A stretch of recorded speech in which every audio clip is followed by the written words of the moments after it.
Við þvældumst víða í vikunni, fundum jarðaberabændur í Borgarfirði, Íslandsmeistari í Stykkishólmi og hittum Nikkolínur í Dölunum. En við skulum byrja hérna á Rifi, sem einn öflugasti útgerðarstaður landsins.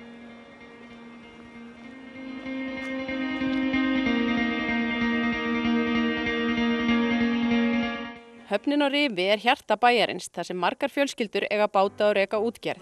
Þegar gott í sjóinn mikið fjör og mikið líf á bryggjunni.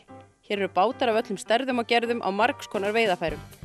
Þeir eru líka alls konar að litin. Heyrum aðeins meira af því. Sagan segir að það sé eitthvað pólitísk meining á bak við litina hérna á bátunum í Rifi. Er eitthvað til í því? Já, það er kannski bæði og. Þetta er náttúrulega tilviljun að sumir keyptu báta með þessum lit og héldu því áfram og aðrir keyptu báta að og settið á bláa eða grænan eða hvað sem er, en ég veit að bara einn bátur hérna, hann var smíðar og grænt frá upphafi og búinn að halda sig síðan, en aftur á móti höfum við verið með bláa litin vegna þess að blái liturinn er svona uppáhaldið á okkur. Allt sem er blátt, blátt, finnst þér vera fallegt. En minn bátur er rauður og það er hann sko. En ég var róttækur maður þegar ég var ungur. Og þú keyptir hann svona eða málaðir hann? Nei, ég málaði hann svona. Þú málaðir hann svona, já. Finnst þér rauður bara svona fallegu litur? Mér finnst fallegur talbátar rauðir, svona vínrauðir og hvítir og hann. Mér finnst það fallegt. Allt sem er rautt finnst mér vera fallegt. Og þegar ég byggði bátinn sem fjölskyldan mín á, þá þurfti ég að finna lit á bátinn. Því að það var svolítið atriði, því að stálbátar sem voru byggðir þá, þeir urðu að vera með lit. Og þá hérna var ég hérna í hreppsnefnd fyrir Framsóknarflokkinn. Og einhvern veginn skapaðist þá þessi litur á bátnum, kannski upp úr þessari hugsun. Ég veit ekki, þetta er svona eitthvað sem er líklegt og ég hef alltaf verið kallað Framsóknarmaður síðan, það er bara ekkert öðruvísi. Þó að ég hef verið svona miðjum maður eins og maður segir. Þetta er nóg pólitíkina. Já, já.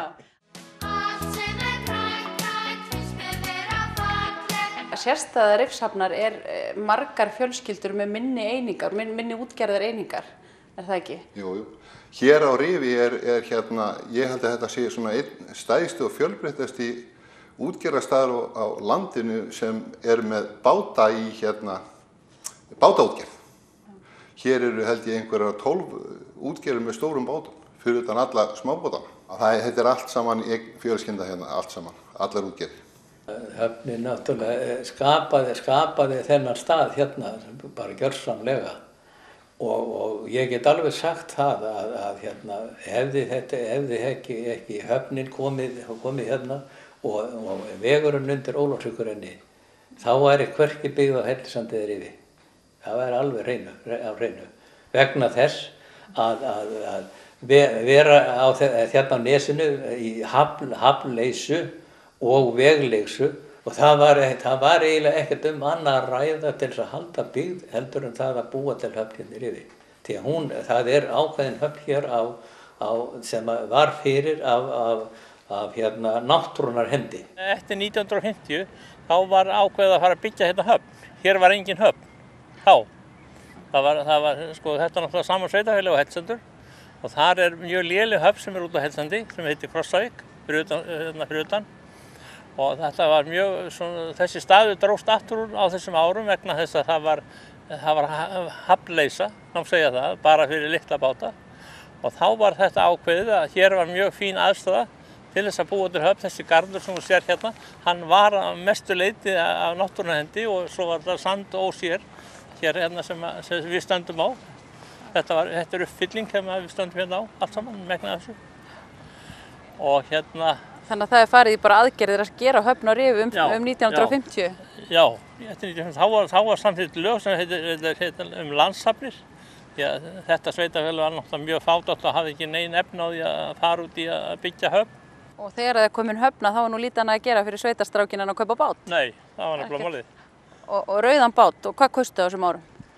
Haus ég gefi það ekkert upp. Nei. Ég er búin að kjósa ýmsa flokka, það er ekki sendir. Ég ætla að reyna að ná þér hérna. Já. Hvernig kom til að þú fórst í útgerð?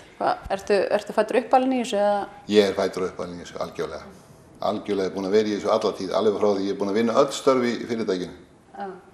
Nema skipstjóri og sjó. Ég var mjólkurpóstur hér mörg ár með hestvagn. Já. Svo þegar höfnin fór að verða til hérna, að þá fannst mér, og faðir minn sagði það líka, honum fannst það sko að við yrðum náttúrulega eitthvað að gera. Það væri við að búa til höfn hérna sem að ríkið ætlaði að kosta og gerði það á sínum tíma. Og þá yrðum við náttúrulega að gera eitthvað líka sko. Þá yrðum við að fara að nota höfn og fara að reyna að ná í fiskin sem var hérna fyrir utan landsteinina sko. Hvað varstu gamall þegar þú keyptir bátinn, þegar þú fórst í útgerð? Ég hef nú verið orðinn 20 sko. Ég hef nú orðinn 20, rúmlega 20 þegar við fórum í útgerð sko. Já, bara alveg 20, alveg. Gætirðu gert út á bát sem var rauður? Ég? Já, það væri allt í lagi, en hérna, ég veist, þó ég haldi með Man United að þá myndi ég frekar vilja hafa bláan. Gætirðu hugsaðar að gera út á gulum, grænum eða bláum bát? Já, blessu, það skiptir engu máli. Mér finnst að skipta máli hvernig bátarnir eru lagaðir. Til dæmis bátarnir hérna, stóru bátarnir hérna, Rifsarinn og Örvar og Tjöldurinn er allir bláir og það henta þeim bátum mjög vel. Það eru mjög fallegir svona bátar fyrir bátar. Gætirðu hugsaðar að reka útgerð með bláum bátum eða rauðum bátum? Nei, ég myndi nú held ég vilja hafa þennan lit ef ég geti það. Já.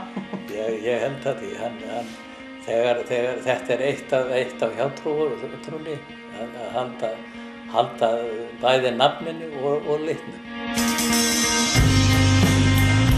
Ef þú átt leið Borgarfjörðinn, nánar tiltekið Kleppjárnsreyki, verður sjálfsafgreiðslu skáli á vegi þínum. Þar má finna safarík jarðarber beint af plöntunni, jarðarberasíróp, jarðarberassultu og alls konar góðgæti frá bændunum á Sólbyrgi sem kæta bæði huga og hjarta. Nanna, þú ert jarðarberabóndi. Hvernig kemur það til? Við bara erum búin að prófa ýmislegt og enduðum í jarðarberjum. Við erum búin að rækta fullt af grænmeti áður, en við auðvitað komum inn fyrir 8 árum. Þá alveg stukkum blitt í sjóinn.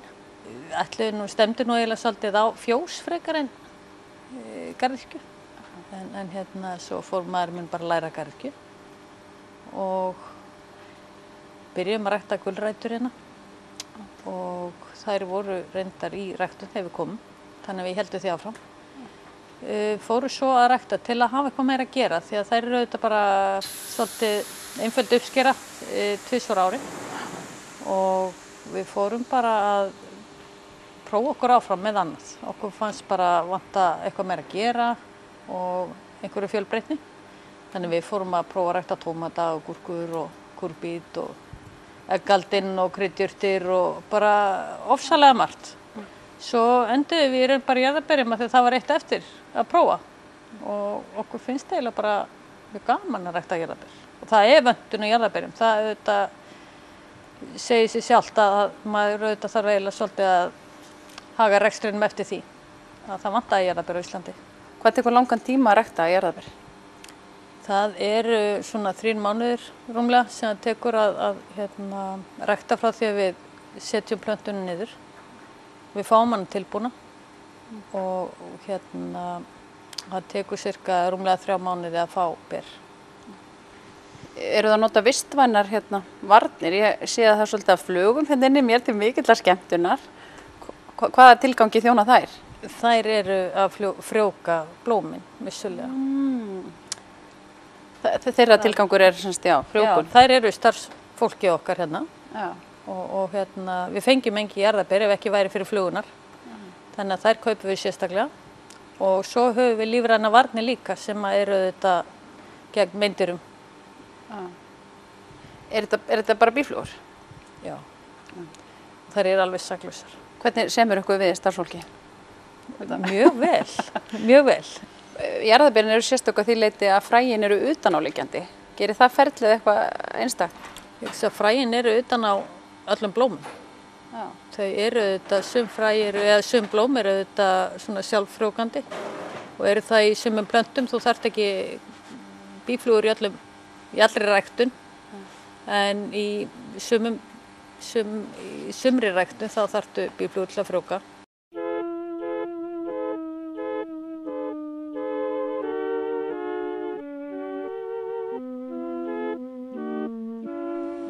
You're from France, aren't you? Yes, Why are you working here at Solbyrgi? I'm working at Solbyrgi because I come in Iceland in August and I was looking for a job and I knock doors of greenhouse and I see Nana and Lena and they say it's okay, I can work for them, so I'm here now. What were you doing in France? It was totally different. In France I was a mechanical engineer and my last job was project manager in safety for nuclear power station. So very different. Which do you like better, strawberries or nuclear? It's very different, but I prefer to be in Iceland with nature, no pollution, safety, quiet, so I enjoy it. So you're gonna stay here for a while? Yeah. Okay. Mér hefur alltaf fundist svona gróðurhús einhvern veginn, ég ímynda mér endalausa hamingju og hvað þá þegar maður er að framleiða jarðarber sem eru svona einhvern veginn ávöxtur ástarinnar. Eru þau ægilega kátt hérna alla daga, alla mótna?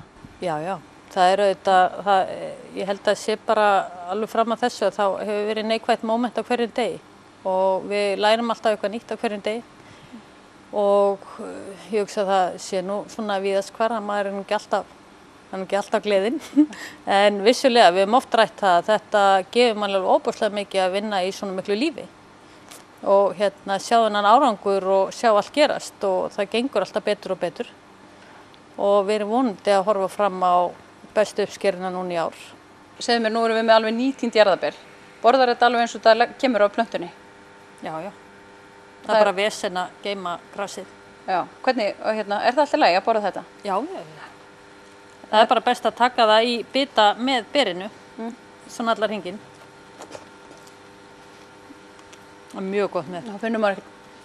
Mér finnst þetta mjög bragðgott, þetta græna. Þetta er bara grænkál, eða þetta er bara grænmeti. Já. Bara partur af salatinu. Það er líka mikið fallegra í salati að hafa þetta með. Á maður borðar það svona stakt, þá er þetta bara svolítið sætt líka. Já. Það er mjög gott og breytir engu. Það er algjör misskilningur að henda þessu. Já, þetta er næringaríkt vantilega líka og alveg örugglega. Bráðholt hlýtur að vera. Já.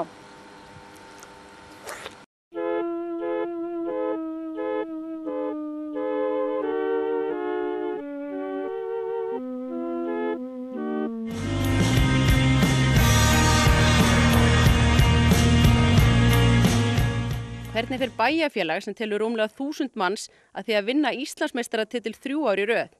Er það breiðfirska loftið, bæjarstæðið eða kannski bara eitthvað brjálæði? Allavega Heillarhólmurinn og þessar stórkostlegu stelpur sem láta ekkert stöðva sig. Sjáðu sendingarni á heitin og María flögt undir þetta nýður. Ræðlið sem Snæfell. Allt byrjunliðið hjá Snæfell. Haukaliðið búið að skjóta þrýstinn til að finna sig fyrir þetta línuna. Og heitin kemur Snæfell yfir. Góð vörður tímur heldur fram svo þá er Aldaleg galopið. Aldaleg Jónsdóttir.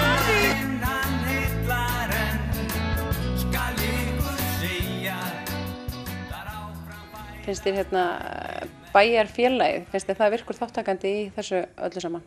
Já, alveg bara þau áttu stóran þátt í þessum sigri okkar á Ásvöllum. Við fengum held ég 1000 manns með okkur og við búum í 11-1200 manna bæjarfélagi. Þetta er mikið af þessu fólki brottfluttir hólmarar og allt það, en þetta er bara fólk sem styður baki okkur og lætur í sér heyra. Og það skilar sér inn á völlin? Klárlega, þetta er bara 7. maðurinn á vellinum. Hvað er það sem að körfuboltinn gerir fyrir svona samfélagið heild?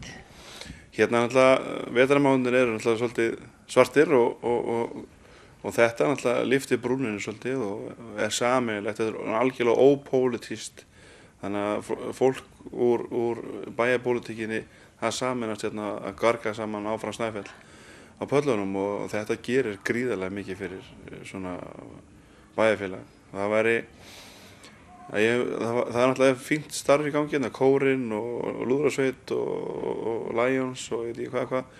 En þetta gerir samt, þetta er svona sameiningatákn bæjarins og ég myndi nú segja að þetta væri stolt bæjarins. Hvernig ferðu að þessu?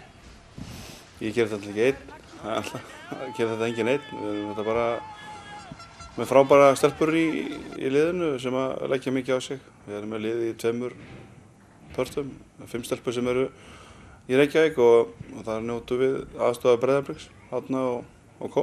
Og stjórnin bara náttúrulega búin að gera mjög vel öll síðust ár og foreldrar stúlknanna að framleiða þær Þannig að það er búið að vera góð kjarni öll þessi ár og við höfum alltaf náð að hlaða utan á það, þannig að þetta tekist upp. Við höfum náð að byggja svona á góðan kjarna. Hvað er það sem gerir gott lið í körfubolta? Metnaðurinn og trúin og viljinn á að spila saman sem lið og þú veist, lið þarf að innihalda góða einstaklinga en lið þarf líka að innihalda bara einstaklinga sem eru tilbúin að leggja ýmislegt á sig fyrir liðið.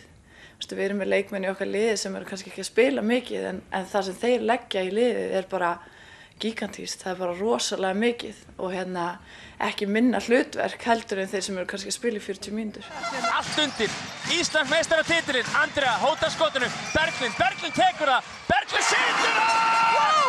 Berglind Gunnarsdóttir! Leikgleði eða ægi, hvor er mikilvægara? Leikgleði. Leikgleðin? Já. Hafa Snæfellsstelpur ekki verið þekktar aðeins fyrir leikgleðina, samheldina? Já, bara lífsgleði, það er bara skína á þessum stúlkum. Við erum óbúslega lítið dramalið og það er óbúslega mikilvægt að vera ekki alltaf með þetta drama. Drama er ekkert skemmtilegt. Leikgleði, alltaf. Alveg saman með agan. Auðvitað er ægi mikilvægur að þú voru að hafa aga á þér sjálfum og til þess að ná árangri og þess áttar. En leikgleðin kemur okkur langt og leikgleðin kom okkur langt í þessum vetri. Er ekki rétt hjá mér að það hafi komið fleiri á úrslitaleikin einhvern tímann heldur en íbúafjöldi er hreinlega í Stykkishólm? Jú, telur tæplega 1100 manns og árið 2010 þar kallaliðið var og áður þá voru oft rúmlega 1000 manns í húsinu, þannig að það er magnað. Og núna í Hafnarfirði á leik 5 þá átti Snæfell fleiri áhorfendur heldur en heimaliðið, sem er magnað. Finnur Andrea inn í horninu og Andrea fyrir langan tvist og setur Andrea Ólafsdóttir. Og er þetta alltaf gaman? Já, mér finnst það sérstaklega núna þegar maður er að sjá einhvern afrakstur. Svona fyrst þegar ég var að byrja að spila með meistaraflokka þá voru alltaf að tapa og það var erfitt og en núna er maður einhvern veginn svona að ná toppnum held ég og ég meina 2 Íslandsmeistaratitlar hjá mér og 3 hjá uppeldisfélaginu mínu er bara magnað afrek í ekki stærra bæjarfélagi, þannig að þetta er toppurinn. En hvað er það sem er svona skemmtilegt við körfuna? Þetta er náttúrulega bara fjölbreytt, það er mikil hraði og hlutverkaskiptingin, hún er svo mörg hlutverk sem þú þarft að raða í og þetta er hraðuleikur. Eins og fyrir bæjarfélag eins og Stykkishólm þá þarf ekki að vera með alveg dopi á fólki til þess að ná lið. Það þarf að nóg vera að vera með 10 manns, þá ertu með nærður lið og jafnvel minna. Þannig að körfubolti er bara yndisleg íþrótt. Hún það móðir alla íþrótta eins og góður maður sagði. Skynsamar Snæfellsstelpur og sjáið! Og hvernig er framtíðin hjá þér og liðinu? Nú er bara eftir að setjast niður og skoða næsta tímabil. Ég sjálf ætla að vera áfram í Snæfell og ég vona bara að flestar í liðinu mínu gera það líka að við uppskárum bikarmeistaratitil og Íslandsmeistaratitil í vetur og ég vona að það hætti ekki núna að fara ekki frá okkur sko. En framtíðin er björt fyrir Snæfell? Já, það er frábært fólk að stjórna hérna og hefur mikið metnað fyrir klúbbnum og fórnar alveg ótrúlegum tíma bæði frá fjölskyldunni sinni og bara öðrum áhugamálum sínum til þess að láta hlutar ganga upp hérna og eins og sást í Hafnarfirði, það er allir á bak við lið. Það eru Snæfell, það eru Íslandsmeistarar að sigra Hauka 57, 67, 50. Þetta er eitthvað dýr eiginlega með mér, svona eitthvað performer. Sem kemur þegar best á reynir. Þetta er bara eitthvað ákveðin kynnting, ég veit það ekki, þetta er bara eitthvað. Brístótt. Já, ég hef gert þetta nokkuð sinnum. Já, það er ekkert eins töff að taka orminn. Láttu orminn heilla þig og allt sem þar má sjá. Hólmurinn alltaf heillaði mig, hvað sem þar gekk á. Já, hólmarinn hann heillar enn, skal ég ykkur segja, þar áfram fæðast frægir menn. Það er aðeins farið að rökkva á klukkan langt gengin í miðnætti, en við ætlum að kíkja hvaðan þessi tónar koma. Við heyrðum að eldhressu harmonikufélagi í Dölunum sem stofnað var 1981 og er ennþá í fullu fjöri. Meðlimir í Nikkolínu koma saman reglulega og spila, spjalla og njóta góðra veitinga frá formanninum henni Melkorku B. Heyrðu, við fundum hérna Mel B Íslands. Þú veist þau kallar Mel B, eða ekki? Nei, e-mailið mitt er Mel B. Það var einn hérna góður með okkur einu sinni, hann kallaði mig alltaf Mel B en hann er fluttur út á Nes. En þú berð þetta vel. Takk fyrir. Já. Hvað hérna, þú ert formaður harmonikufélags Búðardals? Nei, formaður harmonikufélagsins Nikkolínu. Nikkolínu, já, sem er Dalamanna. Já, það er harmonikufélag Dalamanna og 35 ára á þessu ári. Hvað eru þið mörg í Nikkolínu? Sko, við erum svona, hvað ég segja, 8 til 10, 12 að æfa að jafnaði en 12, 13 ef allir koma og til dæmis erum við í samstarfi við Húnvetningum og búin að vera í nokkur ára og þá höldum við alltaf harmonikuhátíð á Laugarbakki Miðfirði miðjan júní og þar erum við svona 12 til 14 að spila. Þá kemur fólk úr Reykjavík og bara leggur mikið á sig til að geta verið með. Og þar er fólk að spila og dansa, eða ekki? Jú, það er spila 2 kvöld og við gerum meira saman. Við höfum hattrætti og við seljum kaffi á kaffihlaðborð og reynum að græða svolítið á þessu. Já. Þið eru stofnendur, strákar, í Nikkolínu. Já. Við erum svona stofnfélagar. Stofnfélagar. Búin að vera með frá byrjun. Hefur þetta alltaf verið svona gaman? Það heldur bara. Hvernig í ósköpunum byrjaði þetta? Hverju tóku sér saman? Hvaðan kom hugmyndin? Já, þetta byrjaði nú eiginlega sér í Reykjavík, þetta ævintýri, sko. Já. Það var nú þannig. Þar var stofnað, sko, fyrsta harmonikufélagið, sko. Dalamanna þá? Nei, harmonikufélagið. Já. Sem að stofnaði, sko, fyrsta harmonikufélagið á landinu.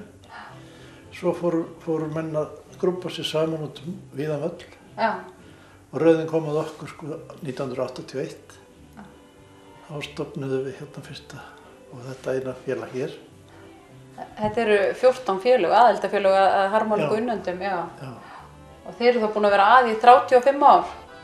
Já, það er virkilega, það er svona langt.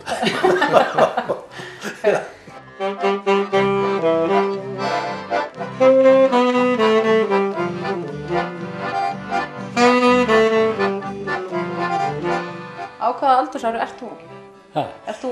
Ég er 89 ára. Já. Og búin að vera í Nikkolínu síðan? Já, 92. Þú ert hvergi í banginu og kemur á reiðhjóli á æfingarstundum? Já. Það er bara alltaf fína lagi. Meðan hefur góða heilsu þá er alltaf lagi. Já. Og hvað gefur tónlistin þér eitthvað tilbaka? Já. Gaman að hitta fólk og svona. Annars er ég nú svona í forráðinu svolítið jazzisti, sko. Já. Gaman að jazzi. Það er sagt að tónlistin Ingimann, það er sko hægt að sjá það glögglega hér á þessum fagra hóp. Já, takk fyrir það. Já. Ég held að hún gerir fólki bara meira en gott. Þú ert að spila á trommur og saxofón. Svolítið á saxofón, já. Já. Hvenær lærður þú á þessi hljóðfæri? Ég á Akranesi. Já. Tónlistarskólanum þar? Nei. Bara sjálfum mér. Já, bara sjálfmenntaður? Já, bara sjálfmenntaður, já. Hvernig kom til að þið læruðu á harmoniku? Já, það var bara, mér allavega var það bara þannig að þetta var bara í puttanum á mér. Ég varði að fá að koma, ég byrjaði að koma við harmoníum. Og náði gamla ná á það, sennilega svona 8-9 ára. Svo leiddi þetta svona hvað að veru. 12 árinu held ég að ég hef byrjað að spila harmoníku. Ég byrjaði þannig að Þrúður hérna í Ási, hún kom að breiða og Það var svona einhver jólatrésskemmtun og það var þröngt í bílnum hjá henni þegar hún fór og hún skildi harmoníkun eftir. Og ég stalst í hana og ég hætti ekki fyrir en ég gat spila hann og blika við sólana. Nóttina. Þú sagði mér áðan þegar ég var að væla yfir því að ég hef ekki lært á hljóðfæri, það væri aldrei of seint. Þú byrjaði hvenær? Ég byrjaði að læra á harmoníku þegar ég var 50. Já. Eða var búin að fara í nokkra tíma hjá Halldóri í orgelleik og þá sagði hann bara eitthvað við þetta heldur og þú hefur ekki gaman af að læra harmoníku. Jú, örugglega sagði ég og fekk lánað harmoníku og hann er svo yndislegu maður og heldur sér öllu saman búin að gera frá upphafi og hann lætur mann líka halda maður að geta eitthvað. En hann stjórnar hérna? Já. Eru þið beðnir að taka harmoníkuna í réttunum? Já, það er stundum svona partí eftir það búið að rétta og þá spila á harmoníku og sungið. Já, þannig að þið eru ekki síður vinsællir þar eftir réttir eins og í réttunum? Nei, það ætla ég að vona. Eftir svolítið starfskraftar þar, já. Það er einhvern veginn þannig hérna í Dölunum að það er svo mikið, sönglífið er líka svo mikið. Það kunna allir alla texta nánast og ef það kemur einn harmoníka eða 2 eða 3 þá fara allir að syngja. Það er komið.